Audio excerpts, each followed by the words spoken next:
Hello guys, मैं BP Rahul और आप देख रहे हैं आपका अपना स्टडी चैनल मिस्टर सर जी।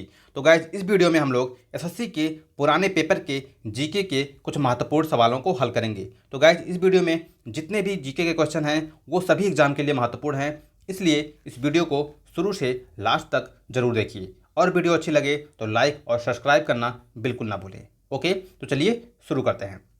सबसे पहले आपके सामने क्वेश्चन यह है कि मनुष्य में परजीवी घर्षण पैदा करने वाले कृमियों के अध्ययन को कहते हैं, तो इसके अध्ययन को कहते हैं ए यानी कि हेलमिंथोलॉजी। ओके, और जो होता है रेप्टाइल्स और एम्फीबियंस यानी कि उभयचरों का अध्ययन जो होता है उसके अध्ययन को कहते हैं हार्पिटोलॉजी।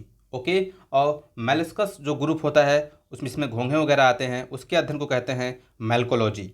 ओके, और मछलियों यानी कि फिशेज के अध्ययन को कहते हैं इक्थियोलॉजी। ओके, तो इतनी सारी जानकारी एक क्वेश्चन से आपको मिल जाती है और सभी को याद रखिए क्योंकि सभी एग्जाम में पूछे जाते हैं। ओके, अब आते हैं नेक्स्ट क्वेश्चन में।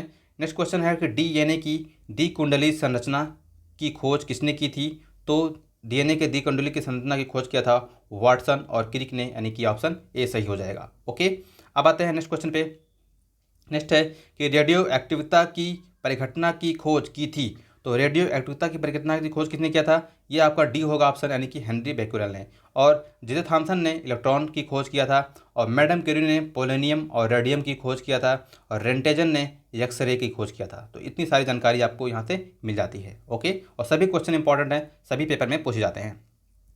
नेक्स्ट है आइंस्टीन के द्रव्यमान ऊर्जा संबंध को किस समीकरण द्वारा व्यक्त किया जाता है? तो इसे व्यक्त किया जाता है E = mc²।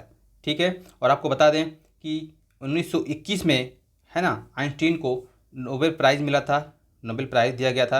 और किसके लिए दिया गया था? फोटो इलेक्ट्रिक इफेक्ट के लिए, है ना, फोटो इलेक्ट्रिक इफेक्ट के लिए इनको 1921 में नोबेल प्राइज़ मिला था। ओके, फिर आते हैं नेक्स्ट, वर्णनता को दोष का दोष किस लेंस के द्वारा प्रयोग द्वारा दूर किया जा सकता है? तो इसमें क्या ऑप्शन हो जाएगा? उपयुक्त में से कोई नहीं। ठीक है ना, यानी कि डी ऑप्शन सही हो जाएगा। जूम लेंस क्या है? तो जूम लेंस होता क्या है आपको बताना है। तो जूम लेंस होता है एक परिवर्ती फोकस दूरी वाला लेंस होता है, यानी कि ऑप्शन आपका क्या हो जाएगा?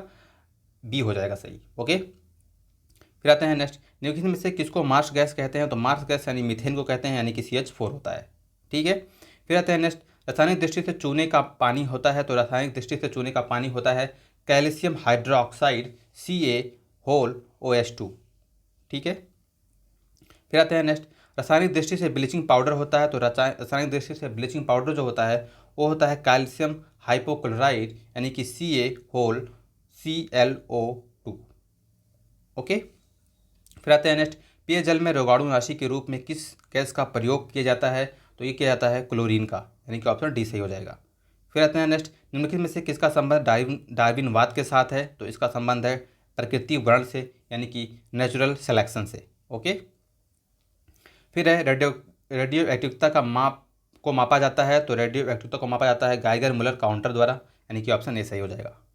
नेक्स्ट है एंटेरे बीएसता पैदा की जाती है। तो एंटेरे बीएसता जो पैदा की जाती है वो पिन कृमि द्वारा पैदा होती है, यानी कि ऑप्शन सी सही हो जाएगा। फिर है धन का अपवहन सिद्धांत का निरूपण किसने किया था? तो इसने किया था, ये ऑप्शन होगा ए, यानी कि दादा भाई नौरोजी ने। फिर है गुप्त काल के चांदी के सिक्कों को कहते थे। तो गुप्त काल में चांदी के सिक्कों को रुपये बोलते थे, यानी कि ऑप्शन बी सही होगा। फिर है नेक्स्ट क्वेश्चन, आर्यों को एक जाति कहने वाला पहला यूरोपियन कौन था? तो आर्यन को, ठीक है, आर्यों को एक जाति कहने वाला पहला यूरोपियन था मैक्स मूलर, यानी कि ऑप्शन सी सही हो जाएगा। ओके, फिर है शलीपद के लिए वाहक है। शलीपद के लिए कौन सा वाहक हो इन चारों में से? तो ऑप्शन हो जाएगा बी, यानी कि मादा मच्छर। नेक्स्ट है शरीर में आयरन की कमी से होता है क्या होता है? तो शरीर में आयरन की कमी होती है तो वो होता है आपका एनीमिया, यानी कि अरक्तता। ओके, तो विटामिन B12 से भी क्या होता है? अरक्तता हो जाता है, यानी कि एनीमिया हो जाता है। ठीक है ना, निम्नलिखित में से विशालतम हस्तचल वन्य प्राणी कौन सा है? तो विशालतम हस्तचल प्राणी जो है वो है आपका अफ्रीकी हाथी। ठीक है ना, विशालतम जो हस्तचल प्राणी है वो हाथी है। कौन सा हाथी? अफ्रीकी हाथी। नेक्स्ट है नाबार्ड का संबंध किसके विकास के साथ है? तो नाबार्ड का संबंध है कृषि क्षेत्र और ग्रामीण इलाके से। नाबार्ड की जो स्थापना हुई थी वो हुई थी आपका 12 जुलाई, ठीक है, 12 जुलाई 1900 कितने 82 में, 1982 में हुई थी। और नाबार्ड का जो फुल फॉर्म होता है वो होता है national agriculture bank and rural development. Okay, next है हमारे संविधान में आर्थिक आयोजन शामिल है। तो आर्थिक आयोजन किस में शामिल है? तो ये है समवर्ती सूची में, है ना। समवर्ती सूची में पहले 47 विषय थे, इस समय कितने विषय हैं? 52 विषय हैं। ओके, राज्य सूची में पहले 66 विषय थे, अब 61 विषय हैं। और संघ सूची में पहले 97 विषय थे संविधान बनते समय, और इस समय 100 सूचियाँ हैं। ठीक है ना। तो ये सारी चीज़ जानकारी आपको होना चाहिए, पेपर में ये सब आते हैं। ओके, नेक्स्ट है सूफी संतों का मिलान सिलसिला के साथ करें जिनसे संबंधित थे। तो आपको बता दें कि सबसे पहले निजामुद्दीन औलिया जो हैं वो चिश्तिया संप्रदाय से संबंधित थे, यानी कि चिश्तिया सिलसिले से संबंधित थे, है ना। और बहरुद्दीन जकारिया जो थे वो सुहरावर्दी से संबंधित थे।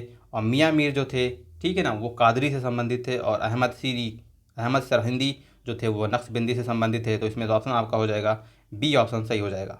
ठीक है, अब आते हैं नेक्स्ट क्वेश्चन पे। राइडर कप का संबंध किस खेल से है ना। तो राइडर का संबंध का खेल जो होता है वो संबंध होता है गोल्फ से। ओके, फिर आते हैं नेक्स्ट। विदेशी मुद्रा कर का अर्थ वह दर है जिस पर एक देश का मुद्रा का व्यापार किया जाता है। तो इसका ऑप्शन सही हो जाएगा सी, यानी कि मुद्राओं के एक नियत समूह के लिए जिसमें डॉलर, एन, यूरो और पाउंड शामिल होता है। ओके, फिर आते हैं नेक्स्ट। किसी वस्तु की पूर्ति प्रत्यक्ष रूप से निर्भर नहीं करती है। तो किस पे भी निर्भर नहीं करती प्रत्यक्ष रूप से? उत्पादन की प्रौद्योगिकी पर।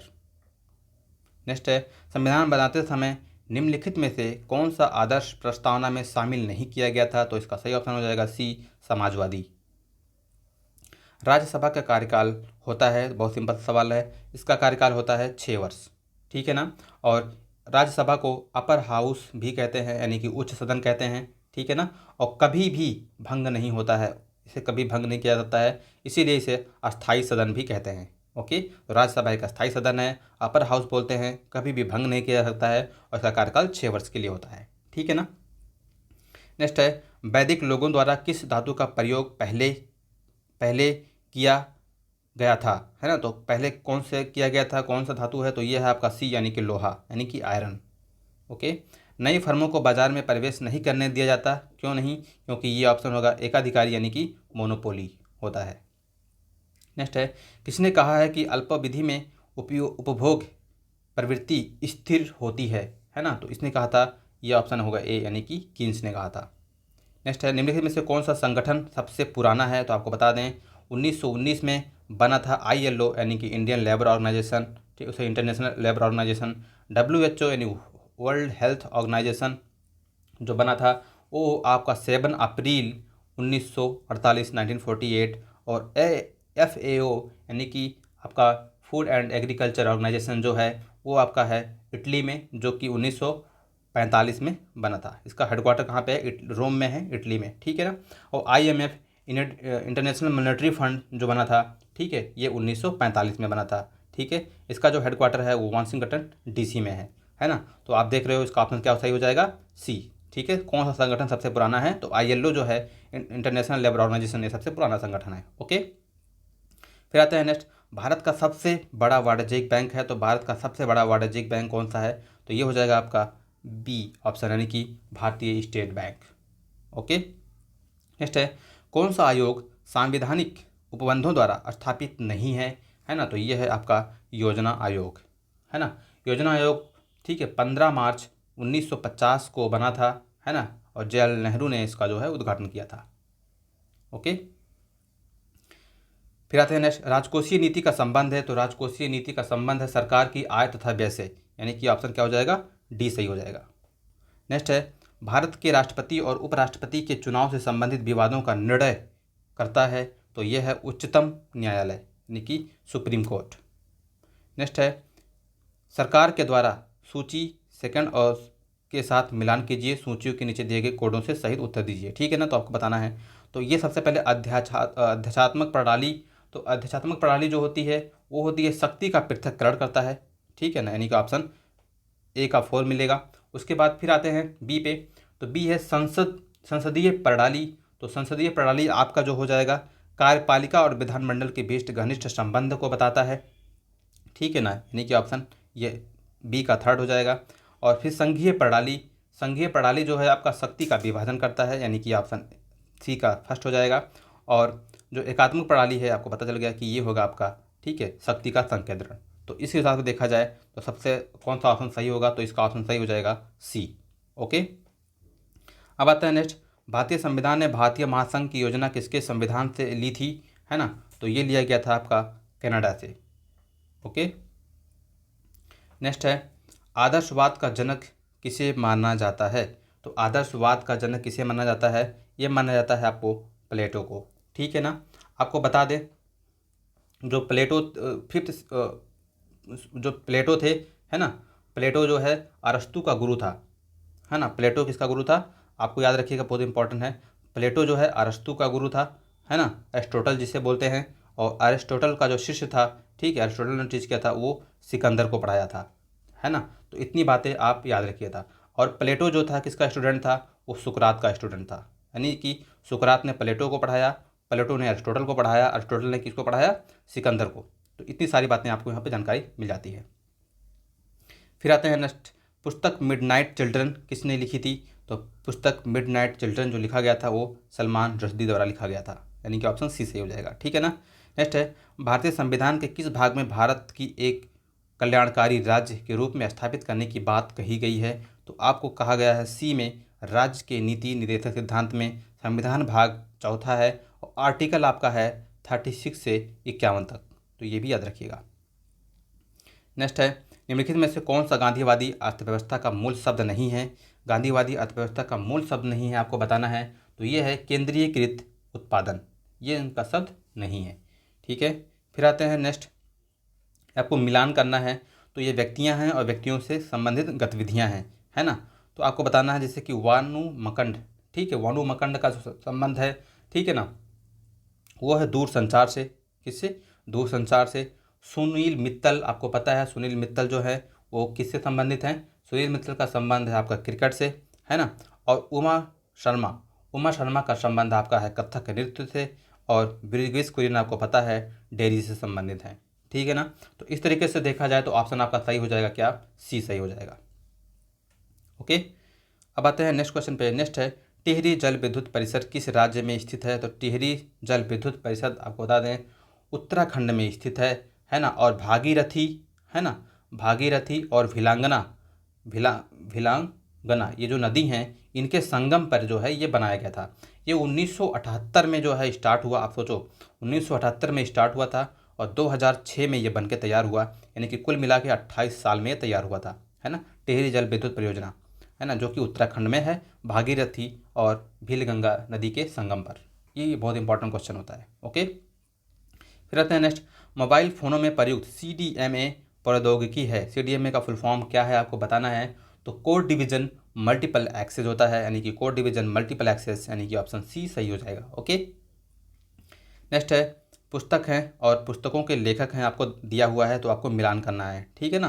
तो सबसे पहले है पुस्तक का नाम माई प्रेसिडेंशियल ईयर्स, तो माई प्रेसिडेंशियल ईयर्स किसने लिखा था, तो इसको लिखा था R वेंकट रमन ने, यानी कि ए से आपका हो जाएगा क्या, A4 वाला। ठीक है ना। फिर आ जाएगा the Hindu view of life, तो हिंदू व्यू ऑफ लाइफ लिखा था S राधा कृष्णन ने।